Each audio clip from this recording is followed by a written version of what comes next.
BD news, खबरों में सबसे तेज। भोपाल में राज्यसभा चुनाव को लेकर सियासत लगातार गरमाई हुई है। मध्य प्रदेश सरकार के मंत्री विश्वास सारंग ने कांग्रेस पर गंभीर आरोप लगाते हुए कहा, कांग्रेस ने जानबूझकर अपना नामांकन पत्र निरस्त कराया है। विश्वास सारंग ने दावा किया, यदि राज्यसभा का चुनाव होता तो बीजेपी तीसरी सीट पर जीत दर्ज करती। उन्होंने कहा, कांग्रेस को पहले से अंदेशा था, उसके कई विधायक अंतरात्मा की आवाज पर भाजपा के पक्ष में मतदान कर सकते हैं। सारंग के अनुसार कांग्रेस के 20 से 25 विधायक भाजपा उम्मीदवार को वोट देने वाले थे, जिसके कारण पार्टी को हार का डर सताने लगा। इसी आशंका के चलते कांग्रेस ने चुनावी मुकाबले से बचने के लिए अपना नामांकन पत्र निरस्त करवाया। मंत्री सारंग ने कहा कि ये कांग्रेस की आंतरिक कमजोरी और नेतृत्व पर विश्वास की कमी को दर्शाता है। वहीं इस मुद्दे को लेकर प्रदेश की राजनीति में आरोप प्रत्यारोप का दौर जारी है। यदि चुनाव होता तो तीसरी सीट पे भी भारतीय जनता पार्टी जीत ही रही थी। कांग्रेस ने तो जानबूझ के अपना फॉर्म रिजेक्ट कराया, क्योंकि उनको मालूम था कि कम से कम 20 से 25 कांग्रेस के विधायक भारतीय जनता पार्टी के पक्ष में आत्मा की आवाज़ पर वोट देने वाले थे। अपनी फेस सेविंग के लिए, अपनी इज्जत बचाने के लिए कांग्रेस ने स्वयं गलत फॉर्म भरा, फॉर्म रिजेक्ट कराया और अब ठीक रहा चुनाव आयोग पर फोड़ रहे हैं।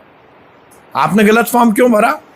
क्या आपको फॉर्म भरना नहीं आता? आपके पास बड़े बड़े विधिक सलाहकार हैं, बड़े बड़े वकील हैं, आपकी लीगल सेल है, नेता है, फिर एफिडेविट सही क्यों नहीं भरा? क्योंकि वो भरना नहीं चाहते थे। उनको मालूम था कि कम से कम 25 कांग्रेस के विधायक कांग्रेस के खिलाफ वोट देंगे और यदि ऐसा होता तो उनकी बहुत बड़ी बेइज्जती होती। इसीलिए इस तरह से उन्होंने फॉर्म रिजेक्ट कराया है, स्वयं ने रिजेक्ट कराया। और आप पता कर लीजिए, 2-3 दिन से कांग्रेस के नेता खुद ये पर्चा लेकर घूम रहे थे। इसमें कोई चुनाव आयोग की गलती नहीं। नरेंद्र मोदी जी के 12 वर्ष बेमिसाल हैं। वो चुने हुए प्रधानमंत्री के रूप में सबसे ज़्यादा दिनों तक काम करने वाले प्रधानमंत्री बने हैं।